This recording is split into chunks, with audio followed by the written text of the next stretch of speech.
కరువు పని మొదలు పెట్టింది రాజశేఖర రెడ్డి గారు, మన్మోహన్ సింగ్ గారు ప్రధానమంత్రి ఉండగా మొదలు పెట్టిన పథకం కరువు పని ఉపాధి హామీ పథకం. ఇన్ని సంవత్సరాలు ఉపాధి హామీ పథకం నడుస్తానే ఉంది. కానీ కాంగ్రెస్ అధికారంలో ఉంది మొదటి 10 ఏళ్లు బ్రహ్మాండంగా నడిచింది ఉపాధి హామీ పథకం. రాజశేఖర రెడ్డి గారు ముఖ్యమంత్రిగా ఉండగా ఉపాధి హామీ పథకానికి అయ్యా మాకు మధ్యవర్తుల ద్వారా డబ్బులు ఇప్పించకండి, మాకు నేరుగా డబ్బులేస్తే కట్టింగ్లు కమిషన్లు పోవు అని రాజశేఖర రెడ్డి గారి దగ్గరికి వెళ్లి అడిగితే ఒకేసారి 60 లక్షల అకౌంట్లు ఓపెన్ చేపించాడు రాజశేఖర రెడ్డి గారు. ఇది ఉపాధి హామీ కొత్తల్లో. అలాగే ఆడోళ్లు వెళ్లి అయ్యా మాకు కూడా సమానంగా వేతనం కావాలి, మాకు కూడా సమానంగా ఇయ్యాలి అంటే రాజశేఖర రెడ్డి గారు ఆ రోజుల్లో వెంటనే ఒప్పుకున్నారు. సమానంగా మగవారికి సమానంగా వేతనాలు ఇచ్చేవారు రాజశేఖర రెడ్డి గారు ముఖ్యమంత్రిగా ఉన్న రోజుల్లో. ఆ తర్వాత కాలంలో ఇప్పుడు గత 10-11 సంవత్సరాలుగా బీజేపీ పార్టీ అధికారంలో ఉంది. బీజేపీ పార్టీ అధికారంలోకి వచ్చినప్పటి నుండి ఉపాధి హామీకి గ్రహణం పట్టింది. ఈ పథకాన్ని ఎలాగైనా సరే నిర్వీర్యం చేయాలి అని బీజేపీ పార్టీ చూస్తుంది. ఎందుకంటే సంవత్సరానికి ఈ పథకానికి దేశమంతా 86,000 కోట్ల రూపాయలు ఖర్చవుతుంది. ఈ డబ్బంతా ఉపాధి హామీకి వివిధ రాష్ట్రాలకు కేంద్ర ప్రభుత్వం ఇస్తూ వచ్చింది. కానీ ఈ డబ్బు ఉపాధి హామీ పని చేస్తే పేదవాడి చేతుల్లోకి వెళ్లిపోతుంది తప్పితే బీజేపీ నాయకులకి గాని బీజేపీ బినామీలకు గాని ఈ డబ్బు పోదు. అందుకనే ఇది తగ్గించాలని చూస్తుంది బీజేపీ పార్టీ. అందుకే అదే పనిగా కుట్ర పన్ని మరి ఉపాధి హామీ పనిని నిర్వీర్యం చేయడానికే బీజేపీ పార్టీ పూనుకుంది. కాబట్టే ఇప్పుడు కేంద్ర ప్రభుత్వం మొత్తం డబ్బులు ఇవ్వదట. ఇది వరకు లాగా కేంద్ర ప్రభుత్వం ఇవ్వదట.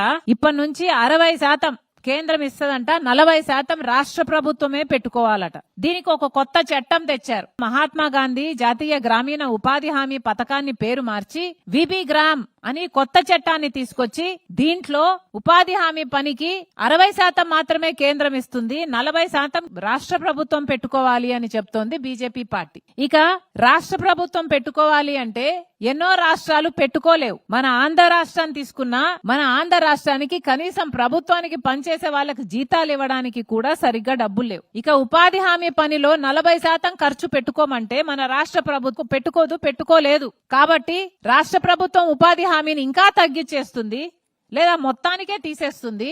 ఇక కేంద్ర ప్రభుత్వం 60% పెట్టుకోవాల్సిన అవసరం కూడా ఉండదు. ఇది వీళ్ళు చేస్తున్న కుట్ర. అంతేకాదు ఇది వరకైతే 7 గంటలో 8 గంటలో కంటే ఎక్కువ పని చేయడానికి వీల్లేదు ఉపాధి హామీలో, అంతకంటే తక్కువే చేయాలి. ఇప్పుడు 12 గంటలు చేయాలట. కొత్త చట్టంలో 12 గంటలు పని చేస్తేనే డబ్బులు ఇస్తారట. ఇది ఎక్కడి న్యాయం? ఇంత అన్యాయాలు చేస్తూ కూడా ఊరెంబడి రోడ్లెంబడి అడ్వర్టైజ్మెంట్లు వేసుకుంటున్నారు. ఇప్పుడు 100 రోజులు కాదు 125 రోజులు పనిస్తాము అని. చూసారా ఎవరైనా? 100 రోజులు కాదు 125 రోజులు పనిస్తాము అని ఇప్పుడు పోస్టర్లు వేస్తున్నారు, అడ్వర్టైజ్మెంట్లు వేసుకుంటున్నారు. కానీ ఇది బూటకం, ఇది ఒక మోసం. ఎందుకంటే ఇప్పటి వరకు కూడా 100 రోజులు కూడా ఏ గ్రామంలో పని ఇయ్యలేదు. గత సంవత్సరంలో తీసుకున్న 52 రోజులు మాత్రమే సగటున పని ఇచ్చారు. ఒక మనిషికి 52 రోజులు మాత్రమే పని ఇచ్చారు. ఈ 52 రోజులు కేవలం 52 రోజులు పని ఇచ్చిన వాళ్ళు ఇప్పుడు 125 రోజులు ఇస్తాము అంటే నమ్ముతారా?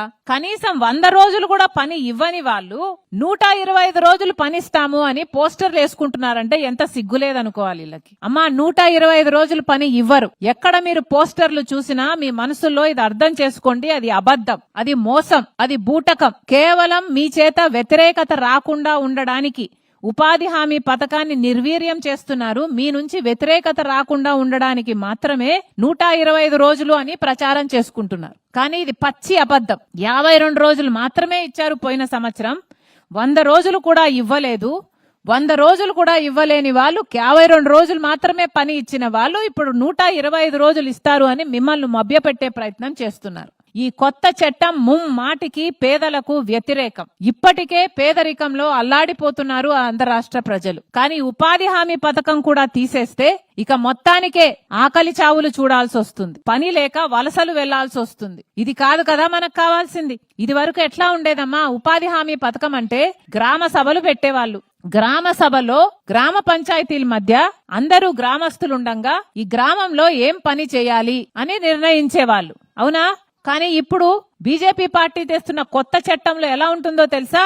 గ్రామ సభలకి అధికారాలు ఉండవట. వాళ్ళు నిర్ణయిస్తారట కేంద్రంలో ఎక్కడ ఏం పని చేయాలి అని, ఏ రాష్ట్రంలో ఎంత పని ఇవ్వాలి, ఏ జిల్లాలో ఏ పని ఇవ్వాలి, ఏ గ్రామంలో పని ఇవ్వాలి, అసలు పని ఇవ్వాలా పని ఇవ్వొద్దా, ఒకవేళ ఇచ్చినా ఎప్పుడు తీసేయాలి అన్నది మొత్తం అంతా కేంద్ర ప్రభుత్వమే చూస్తుందంట. అంటే ఇక గ్రామాలు బాగుపడే అవకాశం లేదు. గ్రామాలలో రోడ్లేసుకోవడమో, చేనులో పని చేసుకోవడమో, లేకపోతే బావులు తవ్వుకోవడమో, పూడికలు తీయడమో, లేకపోతే ఏదైనా పని చేసుకోగలగడమో, ఇక గ్రామానికి అధికారమే ఉండదు. ఇప్పుడు ఎలా తయారవుతుందంటే బీజేపీ ప్రభుత్వం చేతుల్లోకి పోతే నోటిఫికేషన్ ఇస్తారట. అంటే అక్కడెక్కడో రోడ్డు పని జరుగుతుంది, లేదా ఒక ప్రాజెక్ట్ పని జరుగుతుంది, ఆ కాంట్రాక్టర్ కి ఇచ్చాము, ఆ కాంట్రాక్టర్ కింద ఈ ఉపాధి హామీ పని అప్పజెప్తున్నాము. కాంట్రాక్టర్ పనిస్తే ఉపాధి హామీ పని ఉంటుంది, కాంట్రాక్టర్ పని ఇవ్వకపోతే ఉపాధి హామీ పని ఉండదు. అంటే ఆఖరికి ఎలా తయారు చేస్తున్నారంటే ఈ గ్రామస్తుల్ని ఆ కాంట్రాక్టర్ కు లేబర్ సప్లై చేసే యంత్రాంగంగా మారిపోతుంది. మన గ్రామాలు బాగుపడవు, మన గ్రామస్తులు బాగుపడరు, కూలీలు అంతకంటే బాగుపడరు. ఇది ఎక్కడి న్యాయమని కాంగ్రెస్ పార్టీ ప్రశ్నిస్తుంది. అమ్మా, ఇది రాజశేఖర్ రెడ్డి గారు ముఖ్యమంత్రిగా ఉండంగా ప్రారంభించిన పథకం కాబట్టే రాజశేఖర్ రెడ్డి గారి బిడ్డగా నేను ఈ పథకాన్ని కాపాడాలి అని మీ దగ్గరికి వచ్చాను. రాహుల్ గాంధీ గారు ప్రత్యేకంగా చెప్పారు, ఇది కాంగ్రెస్ పార్టీ ప్రారంభించిన పథకం, ఎంతో చిత్తశుద్ధి ఉంది కాబట్టే కాంగ్రెస్ పార్టీ పేదవాడి గురించి ఆలోచన చేసింది కాబట్టే ఆ రోజుల్లో పని అడిగిన 15 రోజుల్లోనే పని ఇవ్వాలి, పని చేసిన 15 రోజుల్లో పేమెంట్ అయిపోవాలి అన్న రీతిలో ఈ పథకాన్ని మొదలు పెట్టడం జరిగింది. కానీ ఇప్పటికే ఈ పథకాన్ని పూర్తిగా నిర్వీర్యం చేశారు. 2 నెలలు 3 నెలలైనా పేమెంట్లు రావటం లేదు. మీరే చెప్తున్నారు, ఎంత పని చేసినా కూలీ ఇచ్చేది 100 రూపాయలే అని చెప్తున్నారు. కనీసం మంచినీళ్లు కూడా ఇయ్యారంటున్నారు. రాజశేఖర రెడ్డి గారు ముఖ్యమంత్రిగా ఉండంగా ఆటో ఛార్జీలు ఇచ్చారు, మజ్జిగ ఇచ్చారు, మంచినీళ్ళు ఇచ్చారు. ఇంకా ఆడోళ్ళకి లేకపోతే ఎవరికైనా అస్వస్థత చేస్తే అక్కడ ఒక టెంట్ వేసి ఒక చిన్న మెడికల్ క్యాంప్ లాగా పెట్టి వాళ్ళకి ఆరోగ్యానికి కూడా చూశారు. చిన్నపిల్లలుంటే చూసుకోవడానికి ఒక మనిషిని పెట్టారు. ఇంత అద్భుతంగా ఉపాధి హామీ చేస్తే ఈ రోజు ఎలా తయారైంది? ఇది అంతా లంచాలు, ఎక్కడ చూసినా కూడా అన్యాయమే. జాబ్ కార్డులు తొలగించేస్తున్నారు. ఒకటే సంవత్సరంలో అమ్మా ఇటీవల కాలంలో 18.5 లక్షల జాబ్ కార్డులు తీసేశారు. ఒకప్పుడు రాజశేఖర రెడ్డి గారు ఉన్నప్పుడు 1,10,00,000 జాబ్ కార్డులు ఉన్నాయి. ఇప్పుడు ఎన్నున్నాయో తెలుసా? 65 లక్షల జాబ్ కార్డులే ఉన్నాయి. అంటే క్రమంగా తీసేస్తున్నారన్నమాట. అంటే క్రమంగా ఉపాధి హామీని చంపేయాలి అని చూస్తున్నారు. ఇటీవల కాలంలోనే 18.5 లక్షల జాబ్ కార్డులను తొలగించేశారు. ఇప్పుడు డిలీషన్ అయినాయి అని మొత్తుకుంటున్నారు అంటున్నారే, అందుకే. ఎందుకంటే జాబ్ కార్డులు ఎక్కువ ఉంటే పని ఎక్కువ ఇవ్వాలి, పని ఎక్కువ చేస్తే వాళ్ళకు వేతనాలు ఎక్కువ ఇవ్వాలి. ఆ ఖర్చు మిగిలించుకోవడానికే ఈ ప్రయత్నం అంతా. అందుకే కాంగ్రెస్ పార్టీ ఒక ఉద్యమం చేపట్టింది, ఉపాధి హామీ పథకాన్ని పరిరక్షించుకోవాలి అని. మీ పక్షాన కాంగ్రెస్ పార్టీ కూడా పోరాటం చేస్తుంది. కానీ మీరు కూడా చైతన్యం అవ్వాలి, మీరు కూడా చైతన్యవంతులుగా మారి మీరు కూడా అర్థం చేసుకోవాలి బీజేపీ పార్టీ చేస్తున్న కుట్రలేమిటి. ఈ కొత్త చట్టంతో మీకు న్యాయం జరగదు అని మీరు అర్థం చేసుకోవాలి. ఎక్కడికక్కడ మీరు అందరూ కూడా దీన్ని వ్యతిరేకించాలి. మాతో పాటు చేయి కలపండి, అందరము కలిసి ఉపాధి హామీ పథకాన్ని రక్షించుకునే కార్యక్రమం చేస్తాం. మరొకసారమ్మా, మీ పనులు మానుకొని మా కోసం వచ్చారు. ప్రతి ఒక్కరికి, ప్రతి అన్నకు, ప్రతి తమ్ముడికి, ప్రతి అక్కకు, ప్రతి చెల్లికి, ప్రతి అమ్మకు, ప్రతి అయ్యకు మీ రాజశేఖర రెడ్డి బిడ్డ శిరస్సు వంచి చేతులు జోడించి మనస్ఫూర్తిగా నమస్కరించుకుంటుంది.